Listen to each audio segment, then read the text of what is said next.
Hi, everybody out there. Thanks for joining us tonight. We're excited that you guys are coming on to the webinar here. Give us a few minutes. We're just waiting for a couple of stragglers to join us. We want everybody to be able to sign on. If you have any friends out there who haven't signed on, make sure to let them know. Now's the time to sign on. We're going to get started in a few minutes. And while we wait, you just want to launch a quick poll to understand where you guys are at in the process here. So feel free to answer this poll, and we're going to get started in a couple of minutes.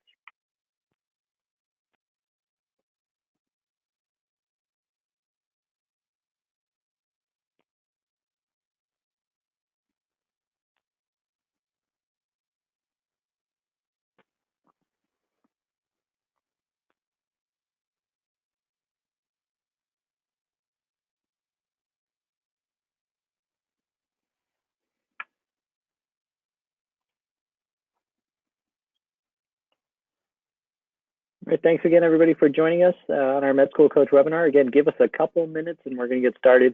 Probably get started in about a minute or two. So if you guys have any friends out there who haven't logged on, let them know to log on, and then we're going to get rolling. Tonight we have myself, Dr. Mehta, Dr. Marinelli, Dr. Katzen also are joining us. And so this is going to be a fun webinar that's going to allow you guys to really get a lot of insight into the application process. Definitely for people who are currently applying, but also for people who are a couple of years away from applying. So this will be exciting. So give us about a minute or two, and then we're going to get rolling here.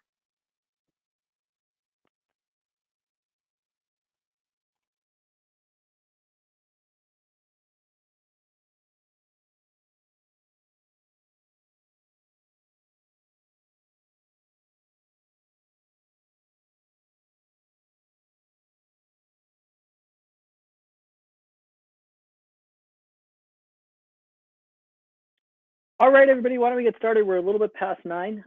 So thank you, everybody out there.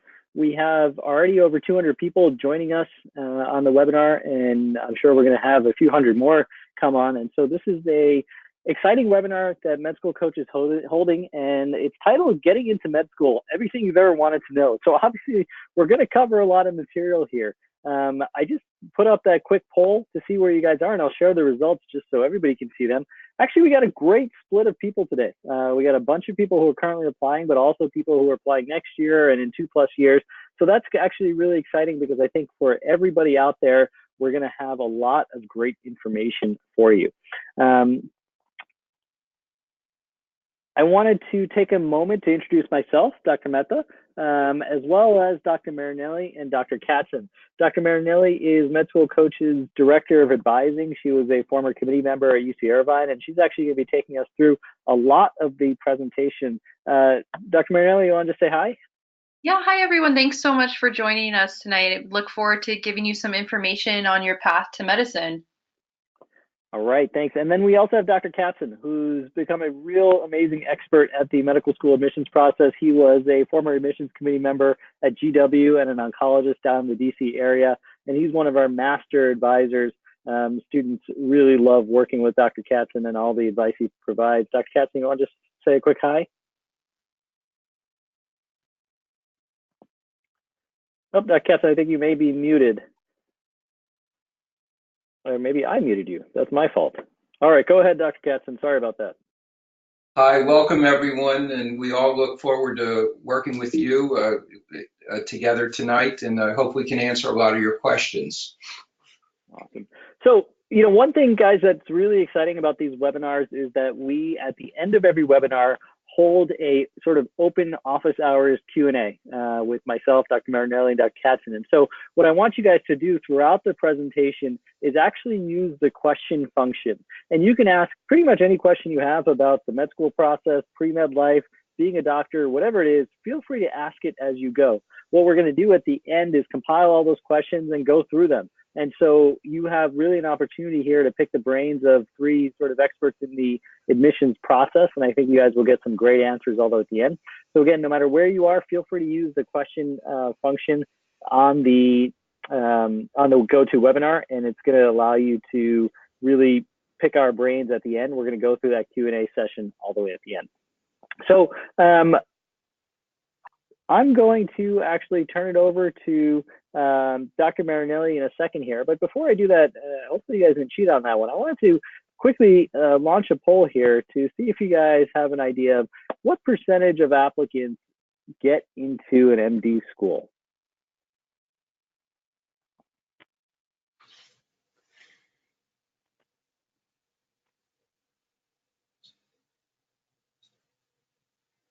All right, so everybody's sitting there voting, and most people have a great idea of this. Yep, it's right around 40% or so, which means you got less than a coin flip chance, which is not as great as we all would hope in something this competitive. But it also means that it's not impossible, and certainly a lot of you are going to get into med school. So the question is, how do you become that 40%, right, and not be that 60%? And I think a lot of the tips and tricks that Dr. Marinelli, myself, and Dr. Katzen are going to share today are hopefully going to help you avoid being that 60% and being in the 40% instead. So I'm going to turn it over to Dr. Marinelli here, and she's going to take us through some of the presentation. Hi, everyone. Thanks again so much for joining us tonight. As Dr. Mehta just mentioned, in the last couple of years, the applicants and matriculants to medical school has grown, but it still is about 40% chance of getting accepted.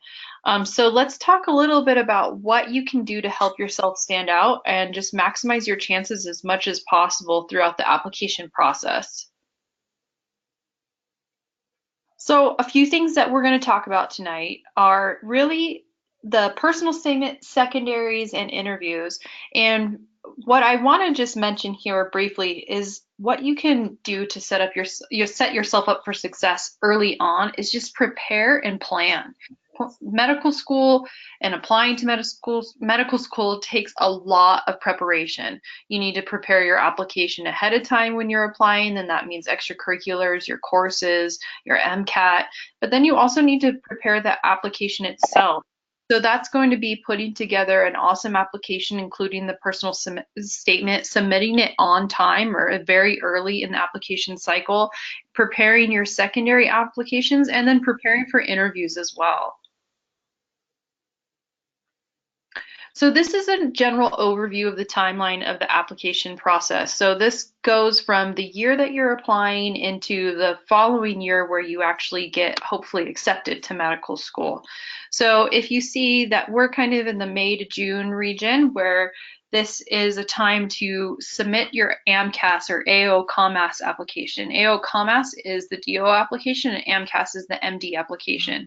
This is really the time where you want to get it in, make sure your transcripts are submitted.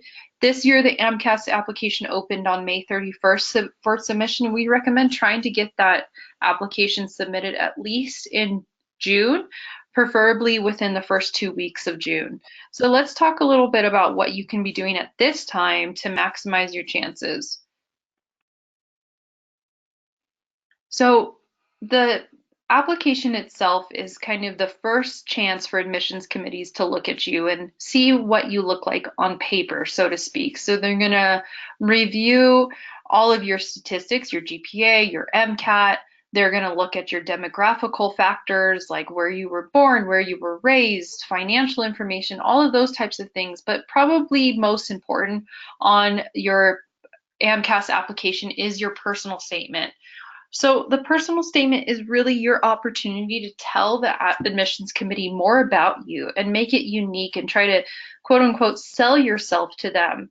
So instead of just being another application on paper that they look through and see, okay, this person has similar stats, similar activities, really this is your chance to tell them what makes you distinct and how are you going to stand out against the other applicants. So it's really important, and you probably heard this before, but I can't stress it enough, is to really have an interesting introduction in order to really catch the attention of the admissions committees and make them want to continue reading your personal statement. Talk about yourself and your interests, again, to try to make yourself stand apart and be unique amongst the stack of applications they have to look through that day. And demonstrate your unique qualities that are going to make you a successful physician by sharing your experiences and using your experiences to really demonstrate what it is about you that's going to be a great contribution to their medical school and make you an excellent physician in the future. Awesome. So Dr. Marinelli, I'm just going to jump in for a second because I got a quick poll here that I think would be interesting for all of us to discuss. So let's first throw it up to the applicants, which I say, what is the most important part of the application? What do you guys think out there as the perception for you guys as being the most important part of the application? And then maybe the three of us can kind of discuss what we feel like is the most important part in an application. And you notice that I left GPA and MCAT off of this poll. Obviously, I think everybody knows the importance of GPA and MCAT in the entire application process, but these are obviously the things that sort of you control on the actual application. So most of you guys say the personal statement is the most important. About 30% say the interview. Dr. Katzen, what do you think? I mean, in your experience, what would you say is the most important part of the application, or all of these important? I think that the poll has really pretty much gotten it correct. Obviously, once you have passed an initial screening in terms of your GPA and MCAT scores, and you remain interesting to the schools, I think the next most important part is the personal statement. And I like to talk about the strategy of the application, meaning that between the personal statement and your experiences and ultimately your secondary essays, if you're granted the opportunity to have them, that's what makes the schools interested in you. And as Dr. Marinelli was just saying, if you don't have an interesting personal statement, if I'm an admissions officer who came down for 3 hours this afternoon to review 15 applications, and it starts out of, I always wanted to be a doctor since I was 7 years old, or my dad's a doctor and I want to be one too, not only will I probably not read the rest of the essay, I probably won't even finish the paragraph. It just isn't interesting or showing me any creativity. So I definitely think once you get beyond the GPA and MCAT grid, the next most important part is the personal statement at this stage of the application process. Awesome. Thanks, Dr. Katzen, for that. So, Dr. Marinelli, I'll turn it back to you. Great. Thank you so much. So a couple reminders about the personal statement. Really try to prepare this early, and this can't be stressed enough. I mean, some people start their personal statement in December, the year before they're applying, and I applaud them because they can write the personal statement then and have it prepared, and then once they are ready to submit, then they can just copy and paste it in the AMCAS or AO COMAS application and then press submit. Other people, it's hard if you wait till the last minute and then you have to edit it and continue to edit it more and more. And then that can just delay things. And then you also, the anxiety of submitting on time plus trying to finalize the personal statement can really wear on people. So I recommend trying just to get this done as early as possible. Definitely try to get it edited by multiple people. As you're starting to narrow down the content, I recommend having a few people check it over and give you ideas on what to put in the personal statement and how to construct it. And then as you get more and more progressing through the editing process, then have less people look at it, because at that point you're going to not be able to finalize content. You need to just finalize your content, be confident on it, and then have people help you with some phrasing and maybe looking over for grammar and syntax. Also, I do like to stress quality is much more important than quantity. So below you can see the character limits for each of the different essays. I didn't mention TMD SAS, that's the Texas application. So all of them are pretty similar, but for each of these essays, you definitely don't need to fill up all of the allotted character space. And most of the time we recommend keeping the personal statement to about a page typed in Word, which is a lot less than 5,300 characters. So talk about your experiences, what you've learned, what's going to make you a strong applicant in a concise and interesting manner. And that will definitely assure that your personal statement gets read in its entirety rather than having a 5,300 character personal statement that just goes into excessive details and is redundant. So definitely keep in mind quality is more important than quantity for the personal statement. So I'm going to go ahead and hand it over to Dr. Katzen right now, and he is going to discuss kind of this time that we're looking forward to in the next couple of months about preparing secondary applications. Thank you, Dr. Marinelli. In terms of the secondary applications, for those of you who have already submitted with the May 31st deadline, probably if your applications are complete and your registrars have sent the transcripts in, many of them are probably already being in the process of being verified. And it's very possible you would begin to see some secondary applications coming your way, even in the next, I would say, 1 to 2 weeks, although technically they may take a little longer. Because of the numbers of applicants, over 50,000, we usually recommend that students apply to a number of medical schools, which means that you can get inundated with secondaries. So I think that having a good strategy of how are you going to handle the secondaries when they come in is important. Number one, and I think it's important to begin to prepare and think about the secondary essays. And you can get a good idea, I think that slide may have been helpful, from ProspectiveDoctor, where they have the secondary essay prompts that have been there in prior years. And for the most part, they really don't change a great deal from year to year. I think that it's a good idea to, at that point, use a little strategy. And by that, I mean, the secondary essay, the secondary applications are important to the medical schools. They make note of when they send them to you.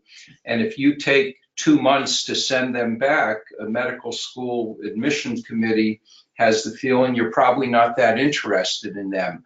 Ideally, I like to see the applicants return the secondary applications in 10 to 14 days.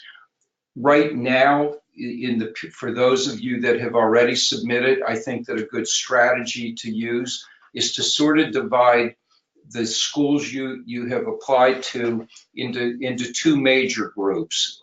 One is I would take about 5 schools that you think you are highly competitive for, whether you look at the GPA and MCAT means or any other criteria that you might have utilized in selecting the school, such as your state resident.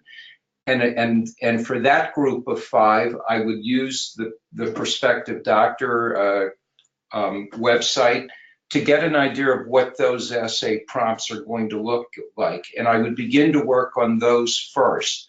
The second group of 5 schools that I would look at and begin to prepare once you have done the initial 5 are the schools that are truly your top choices, so that you're prepared.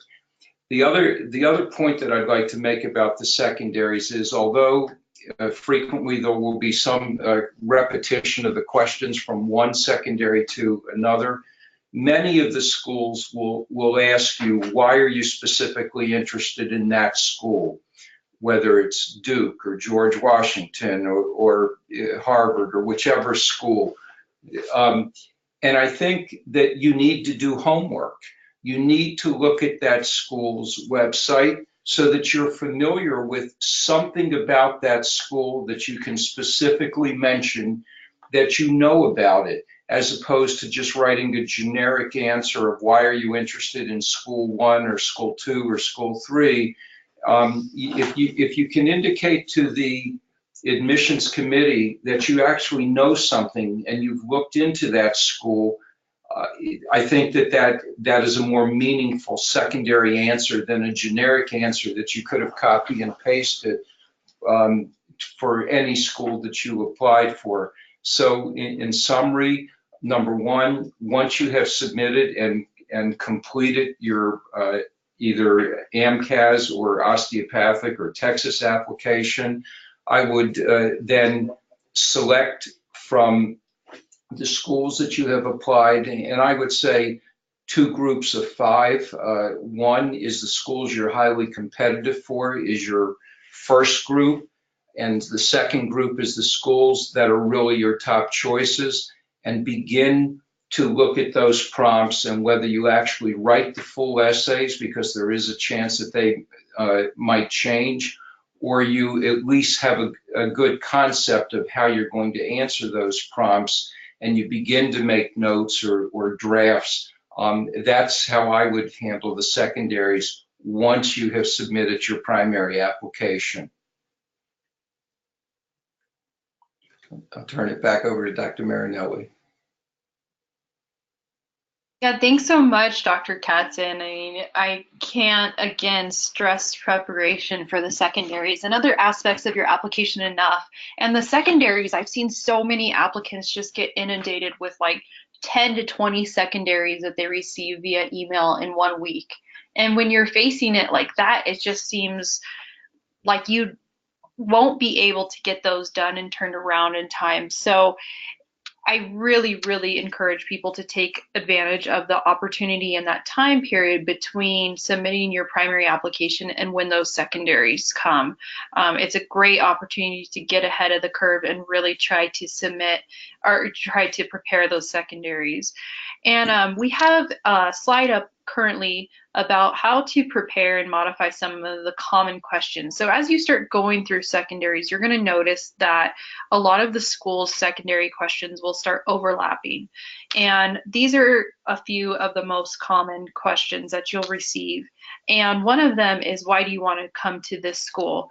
And this is so common. And I've seen a lot of people just kind of brush this off lightly or make it very generic. So focus in on really, really trying to be legitimate here. Take some time and study the school's website and look over some of their specifics. Maybe there's some specific research that you're interested in, or the curriculum or the location or some of the clinical opportunities. Try to find specific interests in the school to really answer this legitimately and genuinely. Other things that we see are, do you have any comments that you wish to share that was not included in your primary application? I get asked about this a lot. Do I need to put something in there? Absolutely not. You don't need to, but maybe in the interim of after submitting your primary and when you got that secondary, maybe you started a new job or a new research activity. That's your opportunity to tell those schools about these different things that may have occurred, or it could be an opportunity to expand on a specific activity if your role has been growing. So there's some questions that don't actually need to be answered, but you should try to answer them as much as possible and specific to those schools. We can go through this slide as we pretty much discussed it. One other thing that you will be asked about in the secondary application for some schools is the CASPer exam. And so this can come as a shock to a lot of people. The CASPer exam, I never heard of this. I didn't think about taking this, but we wanted to include this slide in here so you don't get caught off guard about the CASPer exam. So the CASPer exam is an online test. It's actually given by a private company that asks you about 12 different scenarios, and they're either a short video or they are a text scenario where you read a different scenario and then answer some questions. And basically it's just testing your judgment and kind of your decision making in ethical related scenarios. It's not too difficult. You don't have to prepare a ton, but you should be ready for it. If you apply to any of these schools listed, then you should expect to take the CASPer exam around the time you're submitting the secondary or beforehand. And you should take a little bit of time to prepare. Don't go into this test completely unprepared, as you will get caught off guard. Dr. Mehta, if you'd go to the next slide, I think I have a little bit of information on how to prepare. So definitely visit ProspectiveDoctor for information and some test prep materials. We're in the process of publishing some practice videos as well, so you can see different scenarios and how they test you on it. Read about the exam and see what the expectations of the exam are. Also, just do practice questions and maybe read and rehearse through different ethical based scenarios with friends or family members and just get practice kind of discussing them, picking out the important points, and answering some questions regarding the different scenarios. Now I'll turn it back over to Dr. Mehta, and he can talk a little bit about acing the interviews. Yeah, absolutely. So before I do that, I just want to remind you guys again, use that question function. We're going to be answering questions in a few minutes, actually. Open questions about anything we've talked about or anything else you have questions about, feel free to drop some questions. Now, I'm going to talk a little bit about what happens when we get to the interview stage, which typically happens around September of every given year and goes all the way up until April of the following year. So interviews span a pretty long range, and it's not necessarily true, particularly for the non-rolling schools, that the later the interview, the less likely you are to get accepted. So if you're a non-rolling school, an interview in February may mean the same thing as an interview in September. If you're a rolling school, it's a little bit different because they may have given out a lot of their spots prior. So in general, when you guys go and schedule your interviews, you want to take the earliest dates possible, but it doesn't have to be the first date. If you basically interview sometime, if you get a interview invite that gives you some dates in September, October, that's fine. You could take any of those dates. Obviously, you don't want to wait until March, April for those rolling schools. So, Dr. Katzen talked a little bit earlier about how important the personal statement was and how that's probably one of the most important parts, or he thought the most important part of the application. Though it's absolutely correct until I think you get to the interview stage. Because honestly, when we look at an applicant who has come for an interview, they are pretty much equivalent across the board. Now, obviously, there's slight variations in what they've done, their grades, their personal statement. But if you've gotten to the point where a school has invited you for an interview, that means that you've passed the majority of their criteria for being accepted to the school. Now it's about impressing on interview day. And for some of you guys, it's going to be about not messing up on interview day, even more so than impressing for some of you who are super nervous. And we can help you through, kind of getting you best prepared for interviews. But let me tell you, in my experience, from undergrad to medical school to residency and fellowship, I've interviewed people at all these different stages for admission. And I can tell you without a doubt that people who come in and perform poorly on interviews are out. No matter what their grades are, no matter what their MCAT is, they are going to be left out very, very quickly. Nobody wants to have a poor interaction. Nobody wants to have an awkward interaction during an interview. Nobody wants to accept, I'm just going to use the word, accept the weirdo to their medical school. Everybody is really making sure that you interview well, and this is your chance to do so, and potentially your chance to shine. So there's also people who come in and blow people away during interviews. They really show that admissions committee or that interviewer just how awesome a candidate they are, or how awesome a person they are. And it's simple things like, being kind and memorable and, shaking hands well and just having a good conversation go a tremendously long way in that person remembering you positively, and then going back to the admissions committee at large and vouching for you for an acceptance. So we can't stress enough just how important that interview day is. And I think there's a bunch of different ways to potentially prepare for it so that you're kind of ready to go. And that includes mostly practice. And so we obviously recommend that you practice with somebody who sort of knows what kind of questions are going to be asked, understands what admissions committees are looking for. And that may be people like your career office, that may be a friend who's gone through the process, or that may be a company like us who sort of does interview prep professionally. I think you need help with all of these different people in order to get yourself ready to go. And I think it's just so important that you do that practice, because it will very quickly allow you to understand what you are doing correct and what you're doing incorrect, and hopefully be able to correct yourself. I think we've all had students in the past who we've looked at and they've come in on a practice interview and we've kind of said, oh, that was really poor. If you went to your actual interview like this, you would be rejected. And eventually we can get them to a point where they're ready to go. So practice, practice, practice. You want to read up on scenarios. Obviously, MMI interviews are super popular. About 50% of schools now have these multiple mini interview format interviews, and understanding the scenarios and going through practice scenarios on that is extremely important in being prepared for your actual interview day as well. So lots of different ways to prepare. More so than anything, I think you really need to assure yourself that this is going to be kind of the best day of your life. You know, like, this is your chance. When you get to that interview stage, this is your chance to shine, and you don't want to leave anything on the table. And so if it takes a little extra preparation, put it in, because you really, really need to get do as well as you can on this particular interview day. All kinds of other tips we can give you on interviews. You know, obviously interviews can last anywhere from 15 minutes to 45 minutes, depending on the school.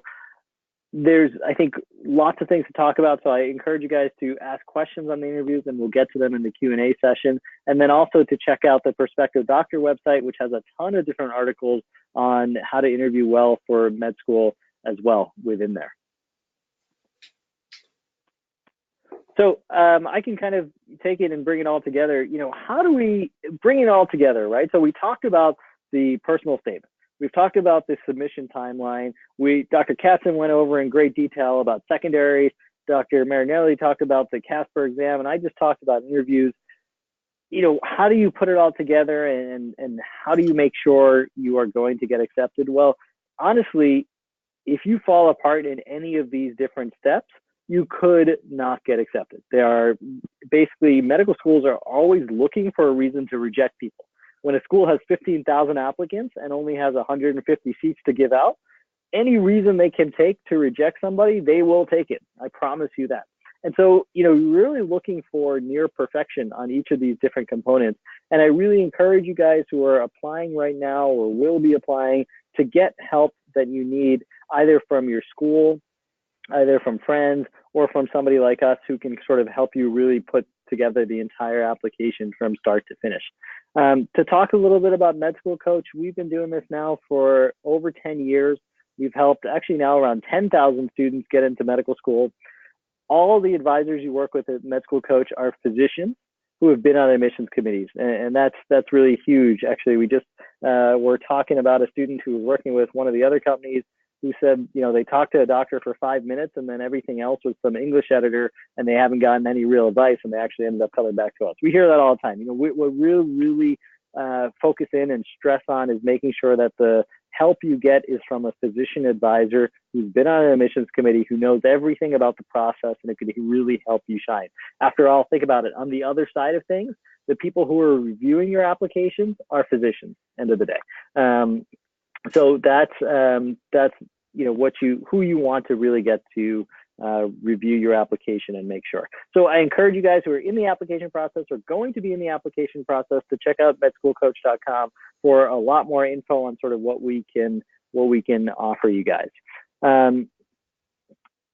Quickly, I know a lot of you guys out there are going to want a recording of this and to get a lot of the tips. What we do after these webinars is we post the recordings on our social media pages. And so we have social media pages both for ProspectiveDoctor and for MedSchoolCoach. So I encourage you to go on social media and go ahead and follow us or like us so that you can get the links. If for whatever reason you don't have a social media account, we can still get it to you. You'll get an email. But if you go ahead and follow us on some of these on Facebook or Twitter, you're going to get it much faster and be able to see it hopefully by tomorrow, the recording of this. So for any of you guys that are close to submitting or in the process and want to review some of these things, you're going to be able to ASAP. So as I mentioned, you know, now we get to kind of the fun part of things, which is the roundtable Q&A. And as I was saying, I hope you guys have been asking questions, and I see over 100 questions actually already. So you guys have definitely been asking questions. So feel free to ask more questions as you go, because this is a time for us to try to answer them for you, try to give you the best advice we can based on your individual scenarios or, you know, the general questions that you may have. I did want to highlight one awesome resource for you guys out there. For anybody who's applying to medical school or going to be applying to medical school, I highly encourage you to check out the ProspectiveDoctor podcast. this is basically, we started this podcast a couple of months ago, and we have all kinds of awesome episodes up already. And basically, it's a very in-depth discussion amongst our advisors on the different aspects of the application, on MCAT prep, on putting together secondaries, on how to interview well, on how to make scribing, stand out. All these different kinds of episodes we have. And I highly encourage you guys, as you're going to the gym, walking to class, whatever it might be, put on one of these episodes. They're short, 15, 20 minutes. It's going to give you a ton of information about applying to medical school, which I think you guys are going to find extremely, extremely helpful. So make sure to log on and check out the podcast. You can go to ProspectiveDoctor.com and look at the podcast on the right side of the screen. They're all there as well. And so check those out, because again, I think they're going to be super helpful for you as you go through the application process. I'll just show you where our podcasts are, and you can see here the latest podcast episode, Common Mistakes on the AMCAS Application. Feel free to listen to that and all the others, and make sure you subscribe so you get the latest episodes. Now, without further ado, we're going to get to some of the Q&A questions I have, questions that people have been asking. And so we've gotten a lot of great questions, and what I'm going to do is kind of bounce them off Dr. Katzen or Dr. Marinelli or myself, and basically try to get their answers to a lot of these questions. So Dr. Katzen, why don't I start with you? Let me find a good question here. Let's see. Okay, so Dr. Katzen, this question asks, when writing about research experiences on the medical school application, should we focus on the science of our project or what we gain from the experience? What are you trying to tell your applicants to do? I think there's sort of two parts to that. It depends if you're using it in the experience as a regular, the 700 character experience, or the most meaningful, the 1325 character experience. I think in the shorter version, we'd like to know what your participation was. Can you tell us that you were doing something more than standing around, that you were an active participant? What did you learn from it? What skills did you take from it? Were you able to end up with a poster, a publication, or an abstract? And unfortunately, you're fairly limited in the brief description. If it's something that was very important to you, you ultimately were able to have a publication from it. You were ultimately able to, even with a research experience, whether it was totally lab-based or it may have been clinical, to have interaction with patients, or maybe in the lab you saw that it's something that might someday help somebody, or it was a groundbreaking information or the beginnings of information like that. Let us know how it affected you and what it did for you personally.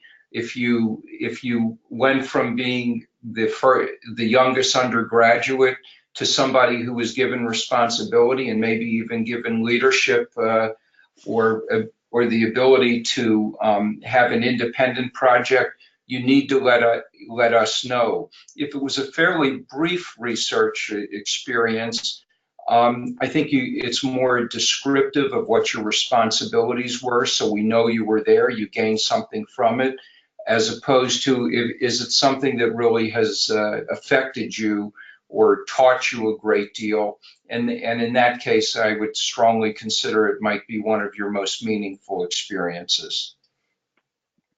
Awesome. Dr. Marinelli, we have a question from somebody who's going to be a college freshman this year.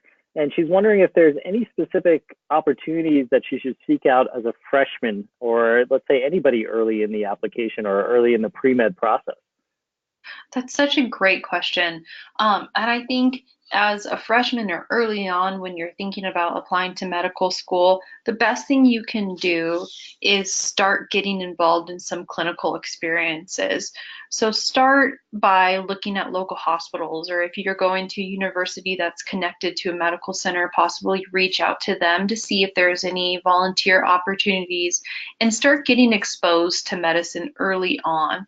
And my suggestion is to carry on with that experience as much as possible, as much as you can throughout your college career. I think one thing that really impresses admissions committees is longitudinality of an experience. So not just the total number of hours, but just that this applicant has continued a certain experience for a few years or throughout their college career. I think that really shows motivation for medicine and dedication to a particular experience and convinces the admissions committee that you've had pretty substantial exposure to medicine and that you are interested. The other thing I would recommend seeking out pretty early when you're starting college is research. And that's just because you don't necessarily need as much longitudinality of your research project for your application. If you do a year of research, or some people even just do summer research projects, that can be sufficient. But at a lot of schools, I've seen applicants struggle with finding research opportunities. So I think it's important to start reaching out to professors in different science departments to try to locate and acquire those limited opportunities available early on in college. Awesome, thank you. Dr. Katzen, I think this is a really great question that's out there, which is, if you're lucky enough to get into multiple medical schools, or maybe as you're choosing your med school list to apply to, what should prospective medical students actually look for in a medical school? Very, very good question. I think if we're dealing with the applicant who has been accepted to multiple medical schools, number one, congratulations, you're lucky. Secondly, in terms of how you evaluate them at that point, I think you need to maybe think a little bit about where you think your career might be going. Are you more interested in research? Are you more interested in clinical medicine? Some schools clearly are a little bit heavier in lab research versus clinical activity. Secondly, I'm biased. I'm more of a practitioner than although certainly have conducted clinical research. But if you're interested in learning the skills of a physician, learning examination and whatnot, sometimes I think that medical schools should be evaluated, or you have at this point the opportunity to evaluate them by what are the types of hospitals you're rotating at? Are you in an area where it's all tertiary care and there's going to be 17 specialists on every case, and the medical student may not have as much hands-on opportunity? Are you in a school that's in an inner city area? Do they have a busy emergency room? Are they a trauma center? A school to me that has a trauma center or major transplant, you're going to see, for example, in a trauma center, major surgical cases. They're going to have infection. They're going to have blood problems. So you're going to be getting a good clinical experience. Are the schools associated with community hospitals, veterans hospitals? The further the medical student gets away from the mothership, the university hospital, I tend to feel the more hands-on opportunity that the student may be able to have. Secondly, obviously, I think that location is important. The cost of living in various areas is different. And then, of course, I think finances. Many students are going to be lucky enough to be offered scholarship. And I do think that at the end of the day, the education is what you put into it. And if you have the opportunity to have significant financial support from scholarship or whatnot, I very much think that has to be a significant consideration as well. Awesome, thank you. I'll take this quick question, which says, what is your opinion on applying to the completely new medical schools like California University of Science and Medicine, maybe the Dell School? There's a concern from the applicant that these schools may not have great staff, connections to hospital residencies, and the first classes would be guinea pigs. And so, I will say out of an ample amount of experience that I think applying to and getting into any U.S. medical school, whether it's new or not, is a huge accomplishment. And I would have absolutely zero issue sending somebody to a new medical school. These medical schools don't just pop up out of nowhere. It is years and years and years and years in the making prior to them getting approval from ACGME, from all the different governing boards. So there's a lot that goes into a medical school actually being accredited and ready to accept students. And actually, a lot of these medical schools that don't have, I would say, years and years of legacy or years and years of tradition in the way, let's say, they taught or that they conduct their clinical years, I think you actually have a great opportunity to be part of something new, more progressive, and more interesting from a medical education standpoint. So I think that without a doubt, I would have no issue sending a student to one of the newer medical schools whatsoever. Dr. Marinelli, there is a question out here that I think is worth just touching on briefly, and then maybe we can send some links out at the end, which asks, what's the difference between an MD and a DO? And what maybe let's expand upon that. What students do you think should consider applying to an osteopathic school while they're also applying to allopathic schools? Great question. So definitely, if you're curious about DO path and osteopathy, definitely take some time to Google it and find out a little bit more and see if this is a path that you're interested in. In general, MDs and DOs have slightly different philosophy, I suppose, on practicing medicine. So DOs learn a little bit more, I guess, about holistic medicine, trying to heal the whole body and incorporate different elements of social, physical, environmental aspects into health. I can't speak entirely about the DO curriculum. I am an MD myself, so this is more from external learning and talking to some of my friends that are osteopathic physicians. Also, osteopathic physicians learn something called osteopathic manipulation medicine, which is similar to like kind of what a chiropractor performs, kind of different processes and techniques in order to provide treatment, like with your hands and different types of techniques in that arena.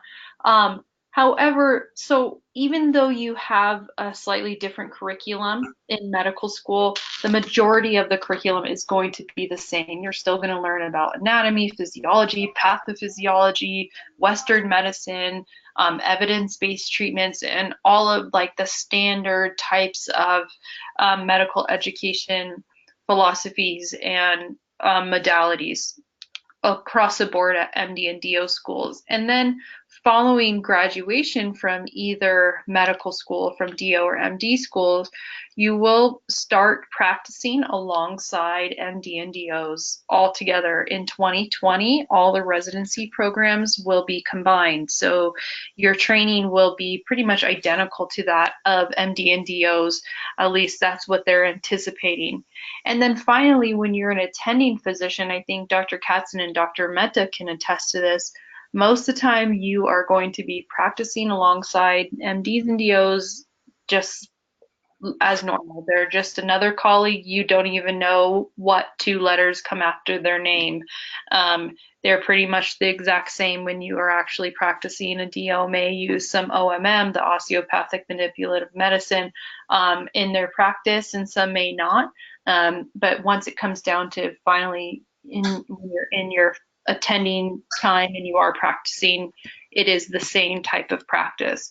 But osteopathy is definitely a route for some people. I recommend osteopathy for some people that may be more interested in kind of the holistic approach or really interested in exercise physiology or that type of thing. And also, it is a great path for some of the applicants that maybe just don't have the statistics that are needed to get into MD schools, like a high MCAS score, really high GPA. Maybe you're a little bit lower on those stats, but still really want to be a physician and have other great experiences.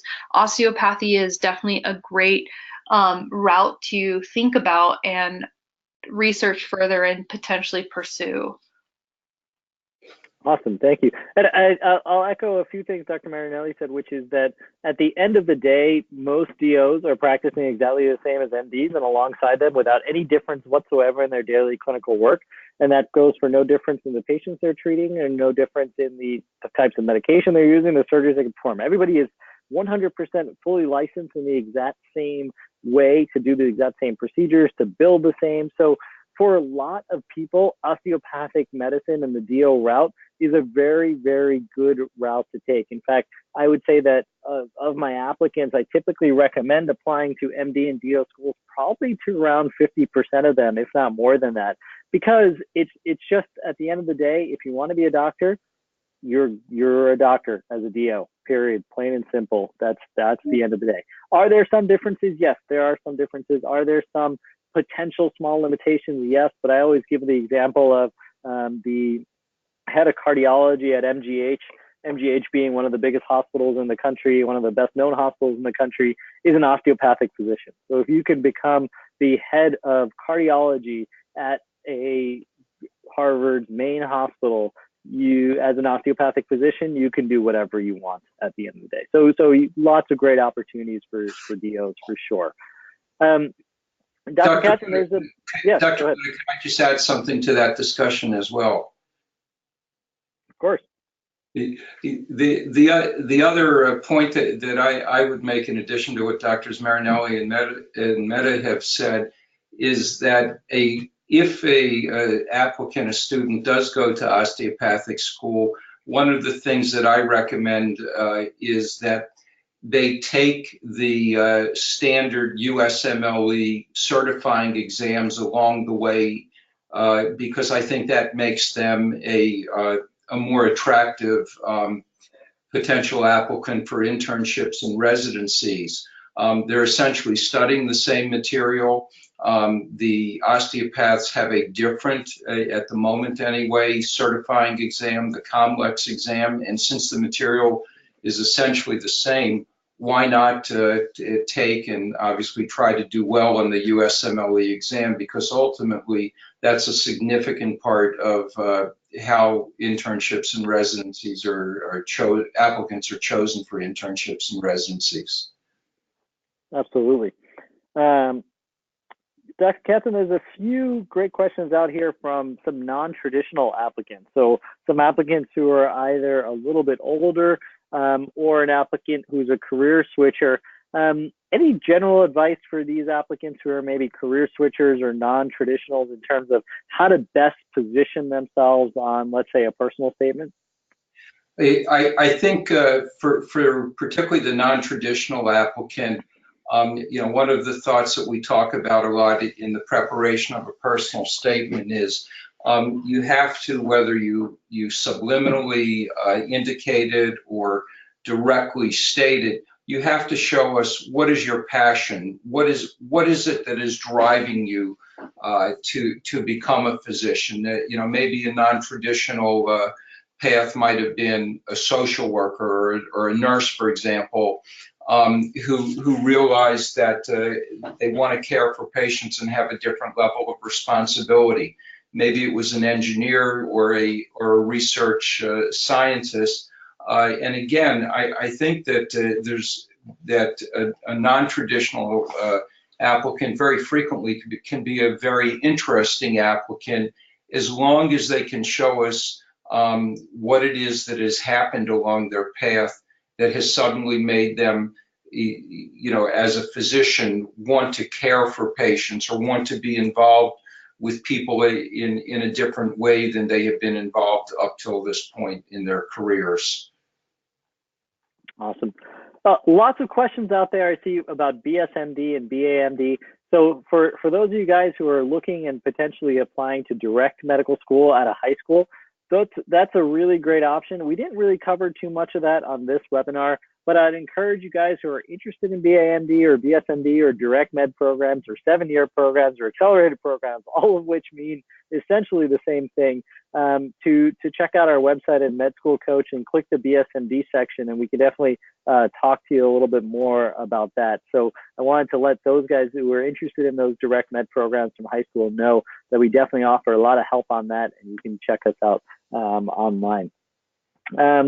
So we have time for, I think, a couple more questions here. And Dr. Marinelli, why don't I throw a question at you, which is one of the applicants out here says that she has a poor grade on one of her undergrad courses. In fact, it's really poor. It's an F. I presume due to some extenuating circumstances, because she retook the class and got an A. I guess in general, how much do you feel like one bad grade affects your chances of getting into medical school?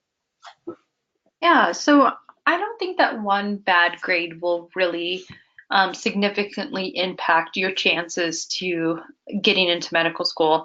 I will say there's a couple things you need to consider. One is retaking the course, which this applicant already did. I think that's probably the most important thing that you're going to have to address is, okay, you did bad in this course, but can you do better on a second run?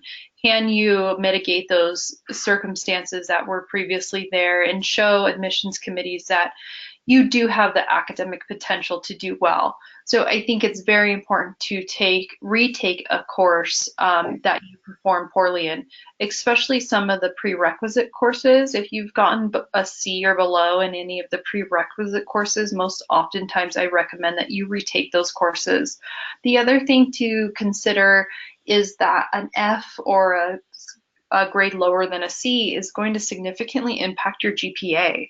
So although maybe it's one F, your GPA is going to be lower than what maybe your other courses reflect of you. So that may just make it more difficult to gain admission because of that total GPA. So you have to consider, what are the things that I can do to increase my GPA? That may be taking more classes, taking post-bac, or if you have a series of poor grades, even considering a special master's program or a separate complete post-bac program as well. So I think those are the couple of factors you should really consider if maybe you didn't perform as ideally as you could have early on, or if there are a couple of bad grades on your record that you need to improve. Awesome. Thank you. So, we're coming upon 10 o'clock here on the East Coast, and this is usually when we wrap things up. I just wanted to remind all you guys of a few resources, particularly, again, the Prospective Doctor podcast, which I'd highly recommend you guys subscribe to and look at, because I think that's really going to give you a lot of great information as you go through this process. Obviously, the website Prospective Doctor also has a ton of free content, a ton of free articles, as well as tools that will help you do things like choose schools, all the secondary prompts, and everything else that basically you need to apply to medical school is on there completely for free. For those of you guys who haven't checked it out, here it is, and here are some of the tools. So we have the secondary essay database, and we have where you can basically go through each and every school. You have the medical school chance predictor, which is awesome and gives you the opportunity to enter a few of your statistics and basically spit out somewhat of a school list for you to get you started. And then there's amazing articles about pretty much everything that has to do with medical school that I would encourage you to check out, the medical school and beyond. So this is a great resource. And then ourselves at MedSchoolCoach, I think, is something that you guys need to check out if you're applying this year, because it's going to help you to get basically expert advice on how to get into medical school. Have people like Dr. Katzen and Dr. Marinelli and myself help you through, put your application together in the best way possible. So check out MedSchoolCoach. Again, a recording of this webinar will be available soon, and we'll email that out. in the meantime, I wanted to thank everybody who was around for actually signing up and attending the webinar. And I'd really like to thank Dr. Marinelli and Dr. Katzen for giving up their time this evening to spend with you guys. So thank you, Dr. Marinelli and Dr. Katzen. And thank you, everybody else, for joining in. And we hope to see you guys soon. Thank you so much, everyone. Good luck. Good luck. Thank you.